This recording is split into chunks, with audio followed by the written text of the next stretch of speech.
Municipal ఎన్నికలకు సంబంధించి మంత్రులకి పదవగండం పట్టుకున్నట్టుగా తెలుస్తూ ఉంది. ఈ మున్సిపల్ ఎన్నికల్లో మొదటి నుంచి కూడా ఢిల్లీ నాయకత్వంతో సహా ఒకటే చెప్తా ఉన్నారు. ఇక్కడ మీనాక్షి నటరాజన్ కావచ్చు, అందరూ కూడా ఒకటే చెప్తా ఉన్నారు. ఈ ఎలక్షన్స్ చాలా కీలకం, చాలా ముఖ్యం అంటూ కూడా వాళ్ళు మంత్రులకి, ఇన్ఛార్జ్ మంత్రులకి ప్రధానంగా వాళ్ళు దిశానిర్దేశం చేస్తూ ఉన్నారు. సో ఈ నేపథ్యంలో ఒకవేళ మున్సిపల్ ఎన్నికల్లో ఓడిపోతే ఏంటి పరిస్థితి? ఎవరికి ఇచ్చిన నియోజకవర్గంలో ఖచ్చితంగా అక్కడ కాంగ్రెస్ గెలిచేలా చూడాల్సిన పరిస్థితి. ఆ బాధ్యత మంత్రుల మీద పెట్టారు. ఈ మంత్రులకి ఇక హై టెన్షన్ కనపడతా ఉంది. ఎందుకంటే ప్రజల్లోకి వెళ్తేనేమో ప్రజలు ఈ ఇస్తానన్న హామీల గురించి, అభివృద్ధి గురించి ఏం చేసిరు అనే దాని మీద క్వశ్చన్ చేస్తూ ఉన్నారు. వెళ్ళకపోతేనేమో అధిష్టానం ఒప్పుకునే పరిస్థితి లేదు. సో ఇక్కడ ఏం చేయాలో తెలియని పరిస్థితిలో మంత్రులు ఉన్నారు ఈరోజు. ఇక నిన్న కూడా కాంగ్రెస్ అభ్యర్థులు ఖరారు చేసిన పరిస్థితి. సో ప్రజెంట్ అదే ప్రధాన వార్తగా కనపడతా ఉంది. మంత్రులకు పదవి గండవట.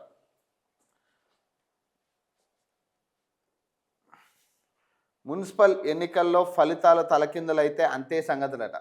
అదే వారి పనితీరుకు ప్రోగ్రెస్ రిపోర్ట్ అట. అందుకే షెడ్యూల్ వచ్చిన తెల్లారి నుంచే పర్యటనలట. పార్టీ విజయం కోసం తీవ్ర ప్రయత్నాలట. నాకు తెలిసి షెడ్యూల్ వచ్చిన తెల్లారి నుంచి ఎవ్వరూ పనిచేయలే. ఏ నాయకుడు క్షేత్రస్థాయిలో పనిచేయలే.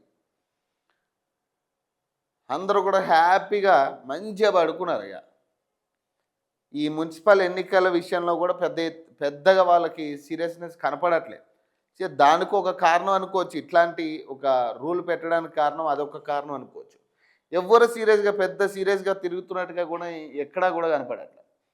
అసలు ఏ పార్టీ అయినా కానీ 3 పార్టీలు కూడా ఈ మున్సిపల్ ఎన్నికలను అంత సీరియస్గా తీసుకుని పోటీ పడుతున్నట్టుగా అయితే కనపడట్లేదు. చాలా ఈజీగా ఎవరు గెలిచినా కూడా చాలా ఈజీగా గెలిచేటట్టే కనపడతా ఉంది. ఆ ప్రయత్నాలుగానే కనపడతా ఉన్నాయి అన్నీ కూడా.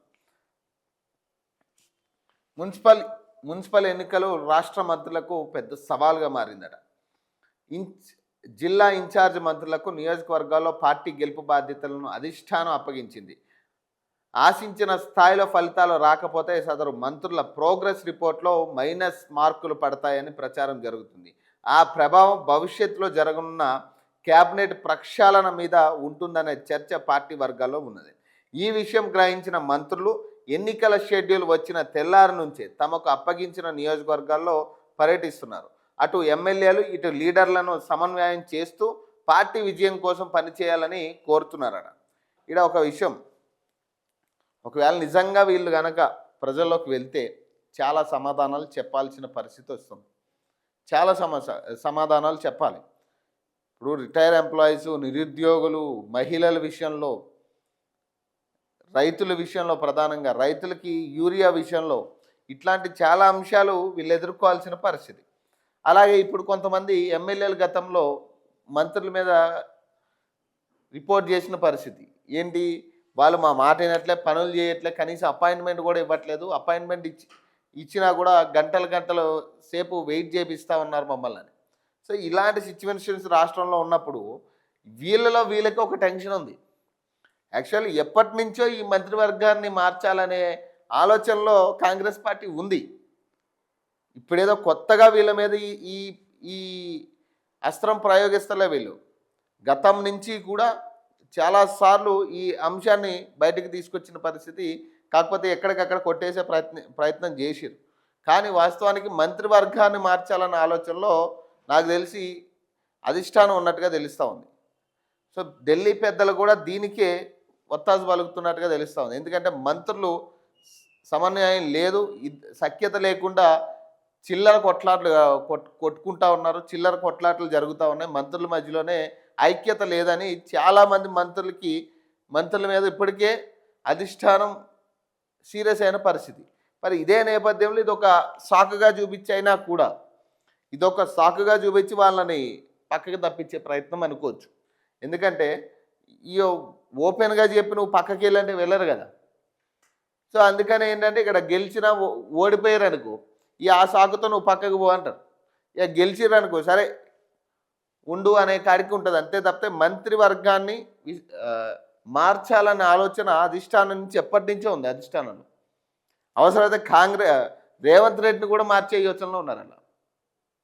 అసలు రేవంత్ రెడ్డిని కూడా మార్చాలనే ఆలోచనలో ఉన్నారు.